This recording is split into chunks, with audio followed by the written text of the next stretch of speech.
دمشق. اليوم أنا مو جاي أحكي عن تاريخ هي المدينة، جاي أشوفها مثل ما هي من عيون الناس اللي فيها، ومعي بس $10. شو فيني آكل وشو بيكفيني من يوم. هي تجربة بسيطة بس بمكان ما له بسيط أبدا. أهلا وسهلا فيكم بدمشق.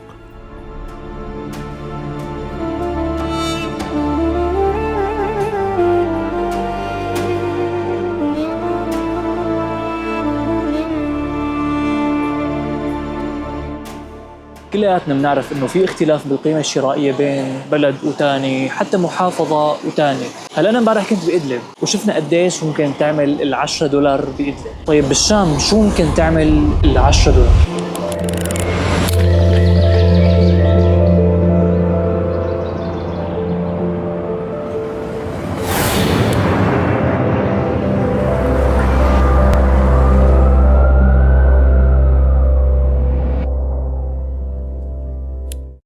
صرفت $10 وطلعوا معي 110,000 ليرة. خلينا نشوف شو فينا نساوي فيهم. أنا عم فوت بحارات ما عم بعرف وين أنا. خلينا نضيع. بسم الله، شكله لازم أطلع من هون.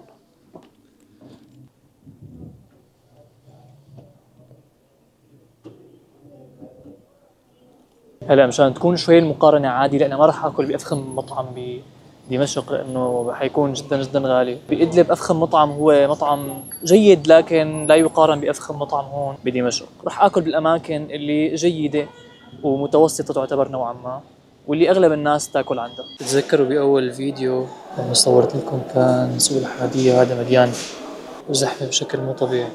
هلا تقريبا الساعة 8:30 الصبح ما فيه حدا. هلا غالبا ساعة تانية بتلاقيه تعبى. أكيد أول شي الواحد الصبح شو بيساوي؟ لا مو بيفطر، بيشرب قهوة. خلينا نشرب قهوة. كمل قهوة معلم. بلاك ب4. البلاك ب4. اللي غلي البن مع هيك في صغيرة ب5. بدي هي البلاك.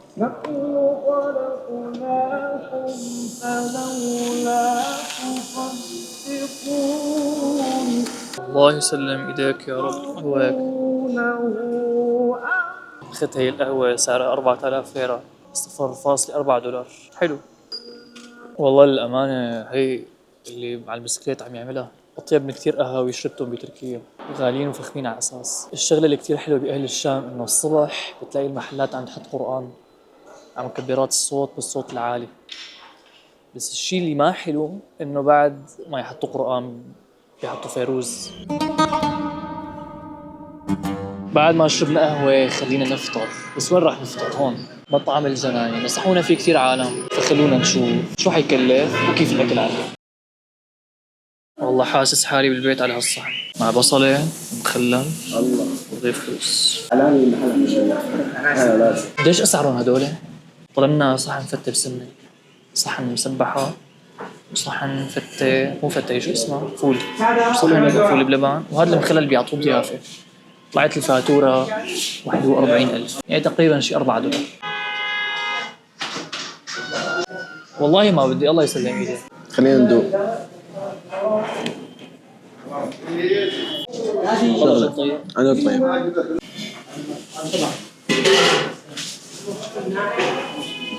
الشام كل شيء غير. ليش أكلنا تسقية بتركيا اسطنبول وغيره؟ مثل هي الأشياء البسيطة اللي بنلاقيها بالشام مستحيل تلاقي. الأشياء البسيطة هي اللي بتعطي الطعم.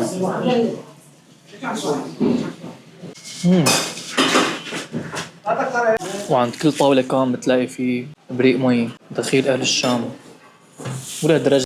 ودمشق أين تكون؟ قلت ترينها في شعرك المنساب، نهر سوادي في وجهك العربي، في الثغر الذي ما زال مختزنا كنوز بلادي، في طيب جنات العريف ومائها، في الفل، في الريحان، في الكباد، سارت معي والشعر يلهث خلفها. يا ساتر، كسنابل تركت بغير حصاد، يتألق القرط الطويل بجيدها مثل الشموع لليلة الميلاد.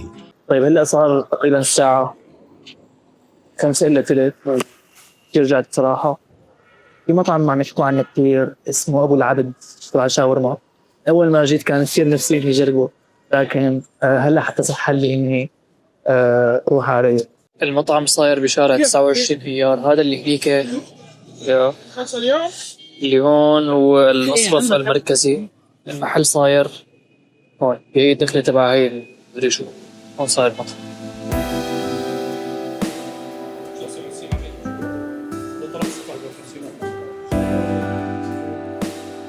خلصت أكل الحمد لله. هلا في إيجابية، أول شيء لازم أذكرها بالمطعم إنه جدا جدا جدا سريع، كأنه هو بيجهزه من قبل. فأول ما حدا بيطلب فورا بينزل له السندويش على فكرة كتير صغير، يعني أنا أخذت 5 لحتى شوي يعني شبعت إلى حد ما، مو كتير يعني. فأعتقد الواحد إذا بده يشبع منه بده ياخذ له شيء 7-8 سندويشات تقريبا مشان تسكر معه على المضبوط يعني. سعر السندويشة الوحدة كان 6000 ليرة، أنا أخذت 5 سندويشات مع كاسة عيران، وقفت علي ب35,000 ليرة. مرحبا عمو، أهلين. يعني تقريبا $3.5. بصراحة الطعم يعني طيبة، بس إنه مو كتير واو يعني، بيلتقى أطيب منه الصراحة، بس إنه تجربة جميلة. والله إذا في شيء راح أشتغله بالشام فهو الأكل، وبالأخص الشاورما. قديش أكلت شاورما، أكلت بتركيا شاورما، أكلت بالكويت شاورما، مثل الشاورما تبع الشام ما في بصراحة. مرات بتلاقي نفس المطعم مثلا هون بالشام فتح بإسطنبول ما بيكون عنده نفس الطعم، رغم إنه هنيك الكواليتي تبع الدجاج، الجودة تبع الدجاج أحسن، ولكن في شيء خاص بالشاورما السورية ما بعرف شو هو بصراحة، بس كتير راح أفتقده. وأنا مصدق إمتى حأرجع على الشام لحتى أرجع أكل شاورما.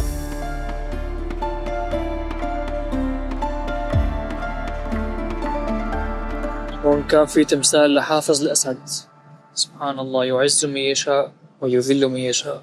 أسعار سندويش الشاورما عم يكون بين 12,000 ليرة سوري أو دولار وشوي. لا هلا سألت إنه شوي محل اسمه بابريكا، قال لي إنه سندويشة الشاورما سعرها 22,000. 22,000 أنا كتير استغليتها بصراحة، يعني $2.2 كتير غالية.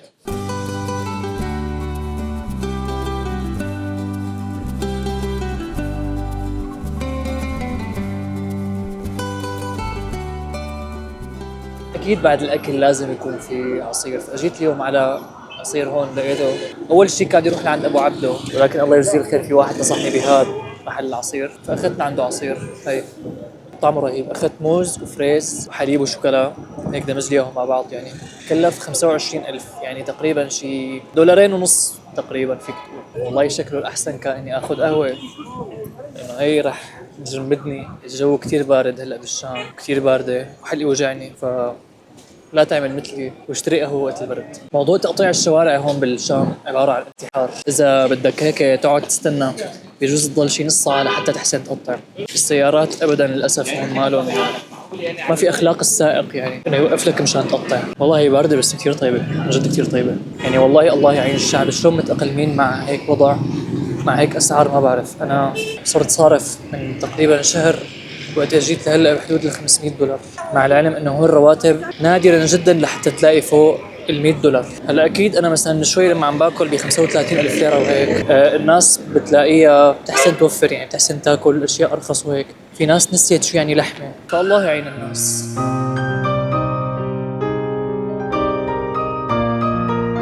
وهيك بتكون خلصت معنا $10. شربنا قهوه، فطرنا، تغدينا، شربنا عصير، وخلصت $10 وراح يخلص الفيديو هون.